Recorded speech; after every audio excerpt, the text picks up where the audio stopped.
Hello everyone, welcome to Black Mirror horror. कैसे हैं आप सब? आई होप आप सब ठीक होंगे।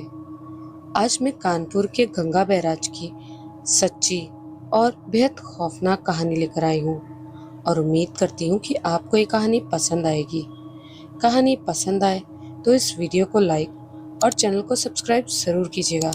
और हाँ दोस्तों, बेल आइकन भी ऑन कर लीजिएगा जिससे आपको हमारी नई कहानियों की लेटेस्ट नोटिफिकेशंस मिलती रहे।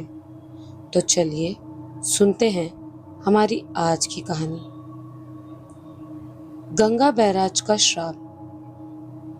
कानपुर की गंगा बैराज, जहाँ दिन में सैकड़ों लोग आते जाते हैं, लेकिन रात के अंधेरे में ये जगह एक खौफनाक मंजर में बदल जाती है।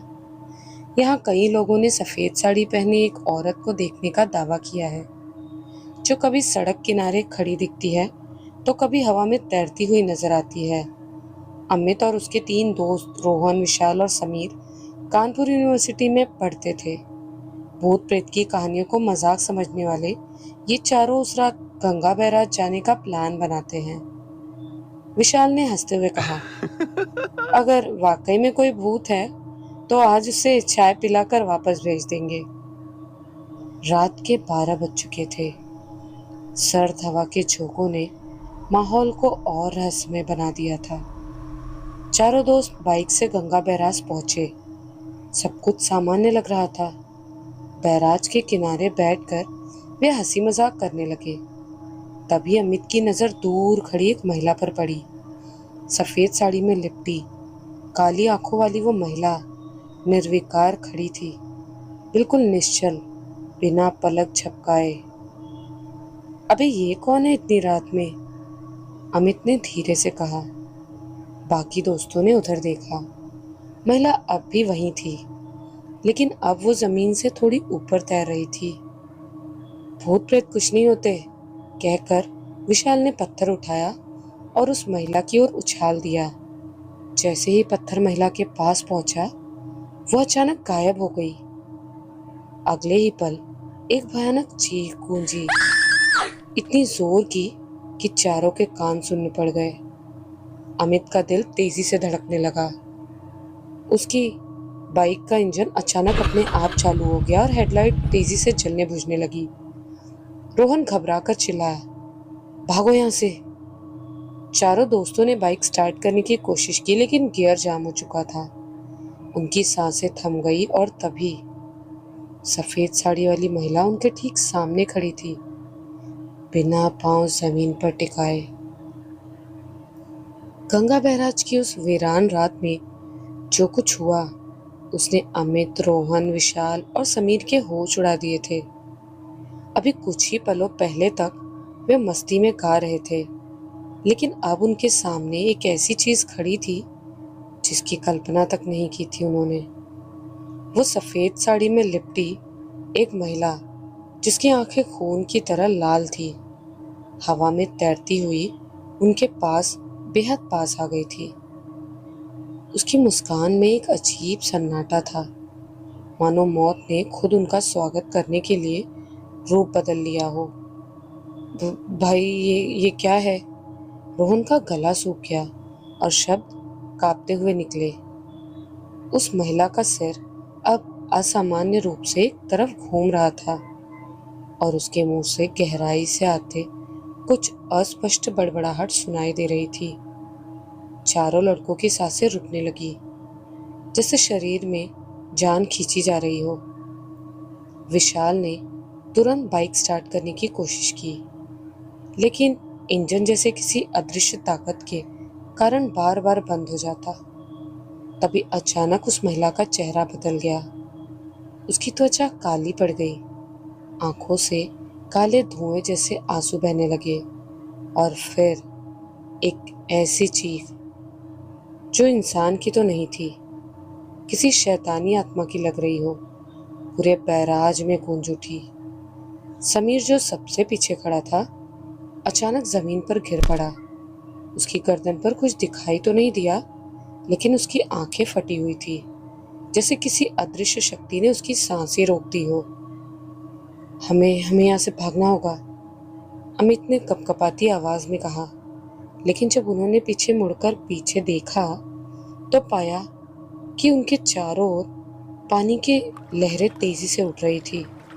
ऐसा लग रहा था कि गंगा खुद उन्हें निगलने के लिए मचल रही है।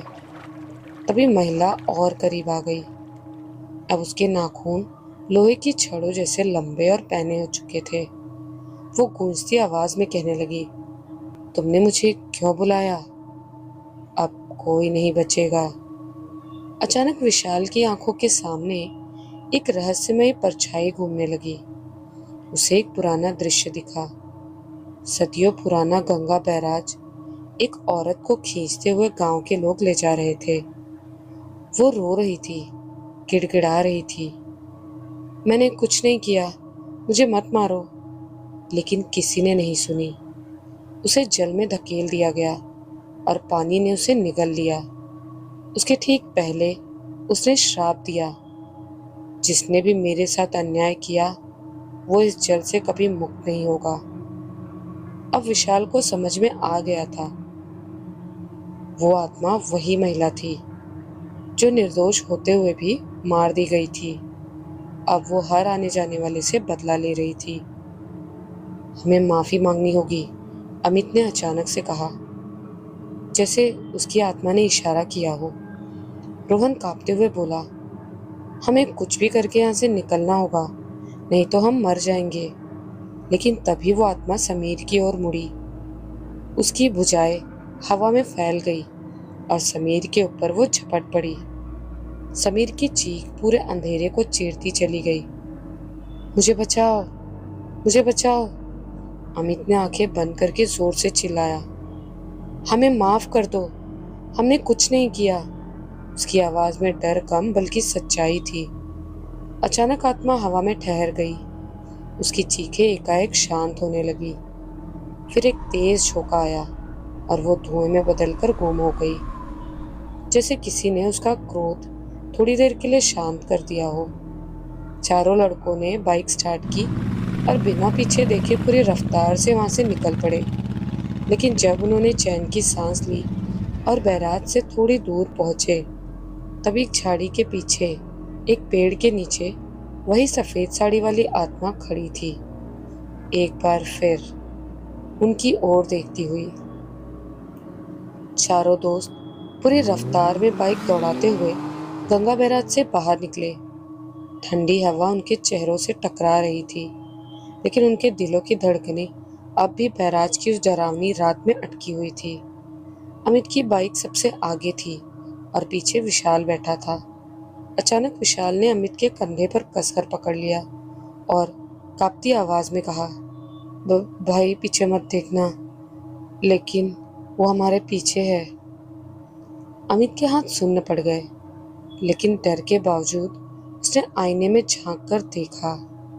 सफेद साड़ी में वही महिला उनकी बाइक के साथ हवा में उड़ रही थी, लेकिन इस बार वो और भी ज्यादा भयानक लग रही थी। उसकी आंखों से खून बह रहा था और उसकी हड्डियां अजीब तरीके से मुड़ रही थी।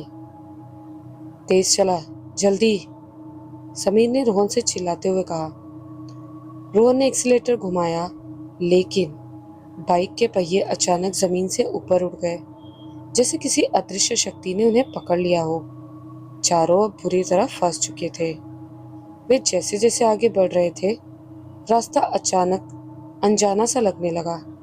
चारों दोस्त जिस सड़क से गंगा बैराज से निकले थे, वो सड़क अब कहीं नजर नहीं आ रही थी। ये क्या हो रहा है? हम तो मेन रोड पर आ चुके थे, समीर घबरा कर बोला। लेकिन अब चारों के चारों उसी बैराज के पास थे, वहीं जहां से वे भागे थे। अमित का सिर चकरा गया। ये कैसे संभव था? वे इतनी देर से भाग रहे थे, लेकिन वहीं पहुंच गए जहां से चले थे। तुम बच नहीं सकते। चारों दोस्तों ने कांपते हुए ऊपर देखा। वो महिला अब एक ऊंचे पेड़ की टहनी पर खड़ी थी, उन्हें घूरते हुए। उसकी आंखें पूरी तरह काली पड़ चुकी थी और वो धीरे धीरे अपने हाथ ऊपर उठा रही थी। अचानक चारों की बाइक अपने आप बंद हो गई। अब वे चल तक नहीं पा रहे थे। प्लीज हमें छोड़ दो, विशाल लगभग रोते हुए बोला। महिला की भयानक हंसी गूंज उठी। उसकी आवाज चारों दिशाओं में गूंज उठी थी, जैसे कई आत्माएं एक साथ चीख रही हो। तुम लोग भी वही गलती कर रहे हो जो उन्होंने की थी। कौन वे? अमित ने कांपते हुए पूछा। महिला के चेहरे पर दर्द उभर आया। वो अचानक जोर से चिल्लाई और पूरा बैराज काले कोहरे से घिर गया। चारों को लगा जैसे उनकी आत्मा शरीर से बाहर खींची जा रही हो। उनकी आंखों के सामने एक पुराना दृश्य चमकने लगा। सैकड़ों साल पहले उसी बैराज पर एक औरत को जिंदा पानी में फेंका जा रहा था। लोग उसे डायन कहकर पीट रहे थे। तू हमारे बच्चों को मारती है, तू श्रापित है। महिला चीख चीख कर कह रही थी, नहीं, मैंने कुछ नहीं किया। लेकिन किसी ने उसकी एक न सुनी। अंत में उसे गंगा के पानी में फेंक दिया गया और वो डूब गई। और तभी वर्तमान में वापस आते ही चारों दोस्त चौंक कर उठे। क्या अब वे बचे रहेंगे? गंगा बैराज पर अब एक अजीब शांति छाई हुई थी। वो महिला गायब हो चुकी थी और चारों लड़के अब अपने होश में थे। शायद हमें छोड़ दिया, रोहन ने राहत की सांस लेते हुए कहा। लेकिन तभी अमित के मोबाइल की स्क्रीन अपने आप ऑन हो गई। उसमें सिर्फ एक मैसेज था, तुम बच नहीं सकते। चारों दोस्त एक दूसरे की तरफ देखने लगे। उनके चेहरे पर मौत जैसा डर था। चारों दोस्त सुन्न ही हो चुके थे। गंगा बैराज की ठंडी हवा में अब भी एक अदृश्य डर पसरा हुआ था। अमित के हाथ से मोबाइल गिर गया। उसकी स्क्रीन पर वो भयानक संदेश चमक रहा था, तुम बच नहीं सकते। भाई, ये मोबाइल अपने आप ऑन कैसे हुआ? विशाल की आवाज में घबराहट थी। रोहन ने कांपते हुए कहा, हमें यहाँ से भागना होगा, अभी के अभी। वे बाइक स्टार्ट करने लगे, लेकिन इंजन एक बार फिर पूरी तरह ठंडा पड़ चुका था। समीर बार बार किक मार रहा था, लेकिन बाइक हिली तक नहीं। तभी चारों दोस्तों के कानों में किसी के रोने की आवाज गूंज उठी। कोई मुझे बचा लो। आवाज इतनी दर्द भरी थी कि हड्डियों में भी सिहरन दौड़ जाए। वे चारों अब बैराज के पास बनी पुरानी टूटी फूटी सीढ़ियों की तरफ देख रहे थे, जहां से ये आवाज आ रही थी। सीढ़ियों के नीचे कोहरे के बीच एक आकृति झिलमिला रही थी। सफेद कपड़ों में एक औरत जमीन पर बैठी थी। बालों से उसका चेहरा ढका हुआ था। भाई, ये वही है। समीर की आवाज डर से लड़खड़ा रही थी। और तभी वो औरत धीरे धीरे खड़ी होने लगी। लेकिन ये सामान्य उठना नहीं था। उसकी हड्डियां चटक रही थी, शरीर टेढ़ा मेढ़ा हो रहा था और उसकी गर्दन धीरे धीरे 180 डिग्री मुड़ने लगी। विशाल डर के मारे गिर पड़ा। औरत ने अपना चेहरा उठाया। उसका चेहरा अब भी धुंधला था, जैसे धुएं में ढका हो, लेकिन उसकी आंखों की जगह दो जलते हुए गड्ढे थे और होठों से काला खून टपक रहा था। तुम भी उन्हीं में से हो। ये सुनते ही चारों दोस्त जैसे बर्फ से जम गए। कौन? अमित ने किसी तरह हिम्मत जुटाकर पूछा, लेकिन जवाब देने के बजाय वो औरत हवा में तैरने लगी, धीरे धीरे उनकी ओर बढ़ते हुए। भागो! रोहन चिल्लाया। चारों ने अपनी बाइक छोड़कर बैराज के किनारे की ओर दौड़ लगा दी, लेकिन कुछ दूर भागते ही उनके कदम वहीं जम गए। उनके सामने अब पानी में अनगिनत आकृतियां उभर रही थी, सफेद झाड़ियों में ढकी हुई, बिना आंखों के चेहरे, पानी से बाहर झांकते कंकालों की तरह। भाई, ये क्या हो रहा है? विशाल लगभग चीख पड़ा। हम फंस चुके हैं। समीर की आंखों में अब आंसू थे। और तभी गंगा बैराज के दूसरी तरफ एक पुरानी टूटी झोपड़ी अचानक जगमगाने लगी। उसमें से एक बूढ़ा साधु निकला। उसकी आंखें बिल्कुल सफेद थी। इतने सालों बाद कोई फिर फंस गया, वो गहरी आवाज में बोला। चारों लड़कों की हालत खराब थी। बाबा, ये सब क्या है? हमें बचा लो। अमित लगभग गिड़गिड़ाया। बाबा ने एक लंबी सांस ली और कहा, तुमने इस बैराज में आके गलती कर दी है, यहाँ जो आत्माएं हैं वे कभी शांति से नहीं सो सकती। कौन है ये आत्माएं? रोहन ने पूछा। बाबा ने धीरे से इशारा किया और एक झटके में चारों के सामने एक भयानक दृश्य कौन गया। सैकड़ों साल पहले इसी बैराज पर सैकड़ों औरतों को बलि के लिए गंगा में फेंक दिया गया था। उनकी चीखें अब भी बैराज की गहराइयों में दबी हुई थी। ये श्राप उन्हीं का था और अब ये चारों दोस्तों को निकलने वाला था। और उन्होंने रात में बैराज में इस समय आकर बहुत बड़ी गलती की थी। ये उन्हें उन बाबा के बोलने पर समझ में आ चुका था। अब क्या होगा? क्या हम बच सकते हैं?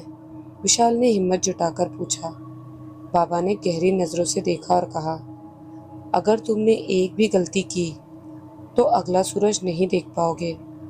बाबा की आवाज में एक अजीब सा ठहराव था, जिसे वो कुछ छिपा रहे हों। चारों दोस्त घुटनों के बल बैठ गए। उनकी सांसें बेतहाशा चल रही थी। बाबा, ये आत्माएं हमें क्यों मारना चाहती हैं? अमित ने डरते डरते पूछा। बाबा ने अपनी धुंधली आंखों से बैराज की ओर देखा और बोले, ये श्राप कई 100 साल पुराना है। इस बैराज के नीचे एक तहखाना था, जहाँ सैकड़ों स्त्रियों को जिंदा दफन कर दिया गया था। वे अब भी यहाँ कैद हैं। चारों के शरीर में ठंड सी दौड़ गई। लेकिन बाबा, हम तो यहाँ पहली बार आए हैं, हमने कुछ नहीं किया, विशाल ने लगभग रोते हुए कहा। बाबा ने गहरी सांस ली और बोले, तुमने इस जगह की शांति भंग कर दी। रात के समय यहाँ आना मना है और तुमने वही गलती कर दी जो बाकी लोगों ने की थी।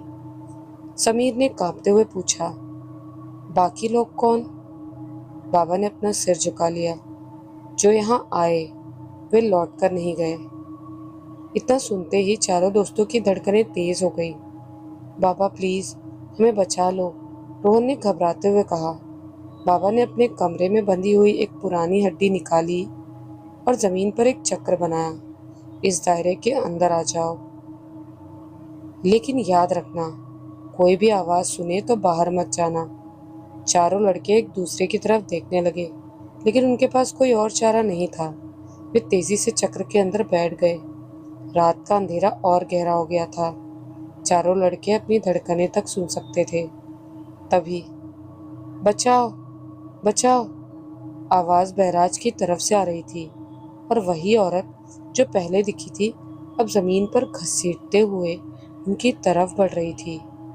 उसकी हाथों की उंगलियां नुकीली हो चुकी थी और उसकी गर्दन की हड्डियां बाहर निकली हुई थी।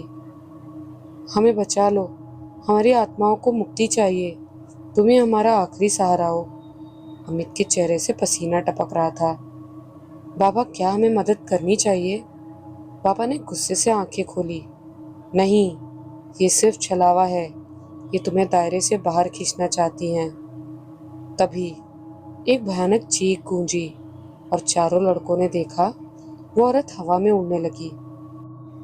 उसकी जगह अब और भी आत्माएं खड़ी थी। उनकी आंखों से खून की धाराएं बह रही थी और उनके मुंह से भयानक आवाजें निकल रही थी। तुम बच नहीं सकते। और फिर चारों दोस्तों के चारों तरफ तेज हवा का बवंडर उठ गया। बाबा कुछ मंत्र पढ़ रहे थे, लेकिन उनकी आवाज भी डगमगा रही थी। विशाल ने कांपते हुए कहा, हमें यहाँ से निकलना होगा। लेकिन बाबा चिल्लाए, अगर तुम इस चक्र से बाहर निकले तो तुम्हारी मौत पक्की है। अचानक रोहन को महसूस हुआ कि उसकी पीठ पर किसी ने हाथ रखा। उसने मुड़कर देखा तो ठंडी सफेद उंगलियां उसके कंधे पर थी। बचाओ! अगले ही पल रोहन की चीख से पूरा बैराज गूंज उठा। रोहन की चीख ने रात के सन्नाटे को चीर दिया। चारों दोस्तों की आंखों के सामने रोहन हवा में उठा और झटके से पीछे की ओर गिर पड़ा। रोहन, विशाल ने चिल्लाते हुए उसे पकड़ने की कोशिश की, लेकिन जैसे ही उसे हाथ बढ़ाया, रोहन की आंखें सफेद हो गई। उसके शरीर में अजीब सी ऐंठन होने लगी, जैसे कोई अदृश्य ताकत उसे अपनी गिरफ्त में ले रही हो। उसके हाथ पैर अकड़ने लगे और मुंह से झाग निकलने लगा। ये इसे पकड़ चुकी है, बाबा गरज उठे। बाबा ने तुरंत अपनी कमर से एक ताबीज निकाला और जमीन पर पटका। ताबीज जमीन पे रखते ही और जमीन से टकराते ही एक आग की लकीर खिंच गई जिसने रोहन को घेर लिया। लेकिन आत्माएं पीछे हटने की बजाय और उग्र हो गई। तुम हमारे साथ चलोगे। उनका स्वर अब गहरी गुर्राहट में बदल चुका था। हवा में असंख्य सायों की आकृतियां बन रही थी जिनके चेहरे झुलसे हुए थे। चारों तरफ से अंधेरा घिरने लगा। अमित, विशाल और समीर अब रोहन के पास जाने की कोशिश कर रहे थे, लेकिन उनके पैरों में कुछ पकड़ने लगा। भाई, ये क्या है? अमित की आवाज दहशत से कांप रही थी। उन्होंने नीचे देखा। जमीन से दर्जनों काले हाथ निकल रहे थे जो उनके पैरों को खींच रहे थे। बाबा, हमें बचाओ! विशाल चिल्लाया। बाबा ने अपना चिमटा उठाया और जमीन पर मारते हुए एक मंत्र पढ़ा। अचानक आत्माओं की चीखें हवा में गूंज उठी। उनके काले हाथ एक एक कर पीछे हटने लगे, लेकिन ये खत्म नहीं हुआ था। तभी बाबा की नजर रोहन के चेहरे पर पड़ी। अब वो एक जगह स्थिर खड़ा था। उसकी आंखें अब भी सफेद थी, लेकिन उसकी उंगलियां धीरे धीरे मुड़ने लगी थी। बाबा के चेहरे पर डर उभर आया। ये अब रोहन नहीं रहा, विशाल ने कांपते हुए पूछा। मतलब? बाबा ने गहरी सांस ली। अब इसके शरीर में कोई और आ चुका है। अमित और समीर सन रह गए। क्या ये आत्माएं रोहन के शरीर में घुस चुकी हैं?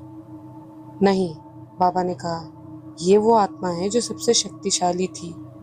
बाबा की बात पूरी होती उससे पहले रोहन के होठों पर एक अजीब सी मुस्कान आ गई। उसने धीरे धीरे अपना सिर उठाया और कहा, तुम सब अब मेरी दुनिया में आ चुके हो। तुम सब अब मेरी दुनिया में आ चुके हो। रोहन की आवाज में एक डरावनी गूंज थी।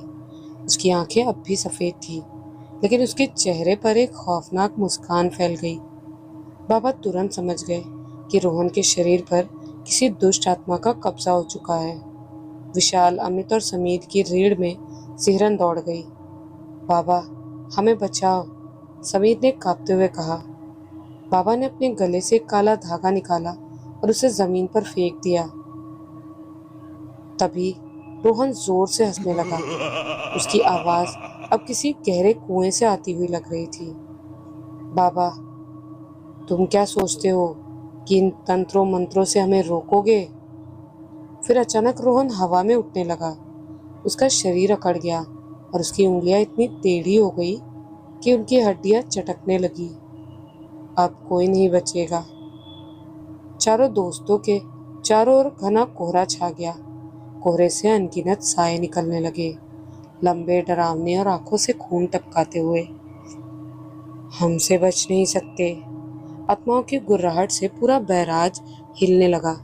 बाबा ने जल्दी से ताबीज निकाला और मंत्र पढ़ना शुरू किया, लेकिन तभी रोहन ने एक जोरदार झटका दिया और बाबा हवा में उछलकर दूर जा गिरे। बाबा, बाबा! विशाल चिल्लाया। बाबा जमीन पर गिरते ही खून की उल्टी करने लगे। यह आत्मा बहुत शक्तिशाली है। मुझे नहीं लगता कि अब मैं ज्यादा देर। बाबा की आवाज कमजोर पड़ गई। अब चारों दोस्त पूरी तरह फंस चुके थे। अचानक बैराज की दीवारों पर अजीब आकृतियां उभरने लगी। ये कोई आम प्रेत नहीं था। इस जगह को कभी नहीं छोड़ सकते। चारों दोस्तों की आंखें अब डर से फटी रह गई। अमित ने कांपते हुए कहा, मतलब? तभी रोहन की आत्मा ने हंसते हुए कहा, इस श्राप से बाहर निकलने का बस एक ही तरीका है। तुम में से किसी एक को अपनी जान देनी होगी। चारों ओर सन्नाटा था। रात में गंगा बैराज पर सिर्फ कोहरे का राज था। हवाओं में सिहरन थी और दूर कहीं किसी अस्थिर आत्मा की फुसफुसाहट गूंज रही थी। चारों ओर एक भयानक सन्नाटा था, जिसे इस श्रापित स्थान ने अपनी सांस रोक ली हो। लेकिन उस घने कोहरे के पार लाल जलती हुई आंखें चमक रही थी। वे आंखें किसी जीवित प्राणी की नहीं थी, बल्कि उस अज्ञात शक्ति की थी जिसने इस जगह को श्रापित कर रखा था। रोहन का शरीर पूरी तरह से उन आत्माओं के नियंत्रण में था। उसकी आंखें अब सफेद पड़ चुकी थी और उनमें से एक काला धुआं लहराता हुआ बाहर निकल रहा था। उसकी उंगलियां टेढ़ी मेढ़ी हो चुकी थी, मानो कोई अदृश्य शक्ति उन्हें तोड़ मरोड़ रही हो। उसकी सांसें असामान्य रूप से गहरी और ठंडी हो गई थी और उसकी आवाज़ अब किसी इंसान की नहीं लग रही थी। अगर इस श्राप से बचना है तो एक को अपनी जान देनी होगी। आत्मा की गूंजती हुई आवाज़ ने विशाल, अमित और समीर की रीढ़ की हड्डी तक में सिहरन पहुंचा दी। तीनों दोस्त अविश्वास और डर से एक दूसरे की ओर देखने लगे।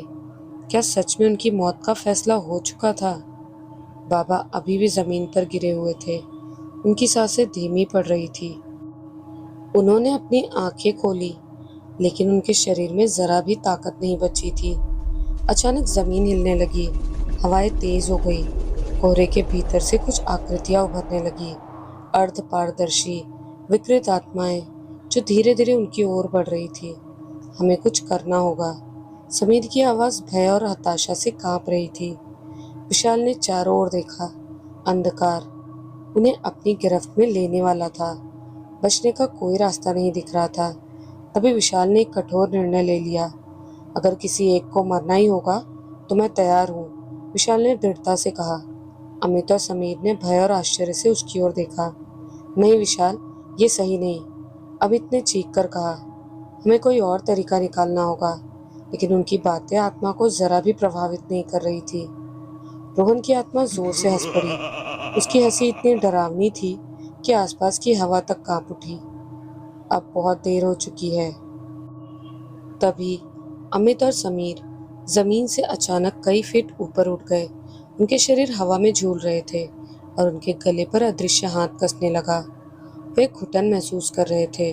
उनकी आंखें बाहर निकलने को थी और उनकी सांसें तेजी से उखड़ रही थी। अब या तो बलिदान दो या मैं इन्हें खत्म कर दूं, आत्मा गर्जी। विशाल जैसे ही आत्मा के सामने घुटने टेकने वाला था, उसी पल बाबा के शरीर में अचानक से हलचल हुई। उनकी आंखें अब जीवन की एक आखिरी चमक के साथ खुली। उन्होंने कांपते हाथों से अपनी जेब से एक लोहे की कील निकाली। महाकाल की शक्ति से अंधकार का नाश हो, बाबा ऐसा बोलकर गरजे। उन्होंने वो कील हवा में उछाली और जैसे ही वो कील रोहन के सर पर गिरी, पूरे बैराज में गूंजता हुआ एक जोरदार विस्फोट हुआ। रोहन की आत्मा दर्द में चिल्लाई और उसके शरीर के चारों ओर भयंकर आग की लपटें उठने लगी। आत्माएं भयंकर चीखें मारते हुए धुएं में तब्दील हो रही थी। कोहरा अचानक छटने लगा। हवाएं शांत हो गई। विशाल, अमित और समीर जमीन पर गिर पड़े। बैराज एक जोरदार झटके से कांपा और फिर सब कुछ शांत हो गया। चारों दोस्तों ने घबरा कर इधर उधर देखा। रोहन अब भी बेहोश पड़ा था, लेकिन अब वो सामान्य दिख रहा था। क्या क्या ये खत्म हो गया? समीर ने हांफते हुए पूछा। बाबा ने गहरी सांस ली और कहा, नहीं बेटा, यह आत्माएं तो चली गई, लेकिन ये जगह अब भी श्रापित है। तुम लोग दोबारा यहाँ कभी मत आना। चारों दोस्तों ने बाबा की बात मानी और वहां से तेजी से निकल गए। लेकिन जैसे ही वे बैराज के बाहर पहुंचे, रोहन, जो अब तक बेहोश था, अचानक हल्के से मुस्कुराया। उसकी आंखें धीरे धीरे खुली और वे फिर से सफेद थी। क्या तुमने सोचा कि श्राप इतने आसानी से खत्म हो जाएगा? विशाल, अमित और समीर ने रोहन की ओर देखा, लेकिन इस बार उनके चेहरे पर डर नहीं था, बल्कि एक दृढ़ संकल्प था। बाबा ने पीछे मुड़कर देखा और धीरे से मुस्कुराए। कुछ श्राप सिर्फ डर से चलते हैं और कुछ को समाप्त करने के लिए हिम्मत चाहिए। उन्होंने अपनी माला उठाई और एक अंतिम मंत्र पढ़ा। अचानक बैराज के पास की जमीन हल्की हल्की कंपन करने लगी, जैसे वहां कुछ छुपा हो। बाबा ने हाथ जोड़कर आंखें बंद कर ली और कुछ ही सेकंड में रोहन की सफेद आंखें धीरे धीरे सामान्य होने लगी। उसके चेहरे से काला धुआं निकलकर हवा में विलीन हो गया। वो लड़खड़ाते हुए उठ बैठा और अपने दोस्तों की ओर देखा।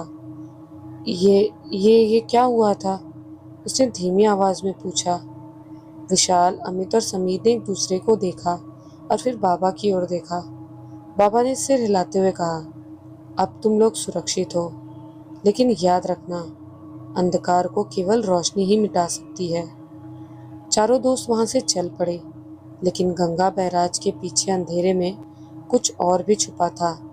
शायद ये श्राप पूरी तरह समाप्त नहीं हुआ था, लेकिन एक बात तय थी, वे अब पहले जैसे नहीं थे। इस रात ने उन्हें हमेशा के लिए बदल दिया था। और बैराज, वो अभी भी वहीं था, अपने अगले शिकार की प्रतीक्षा करता हुआ।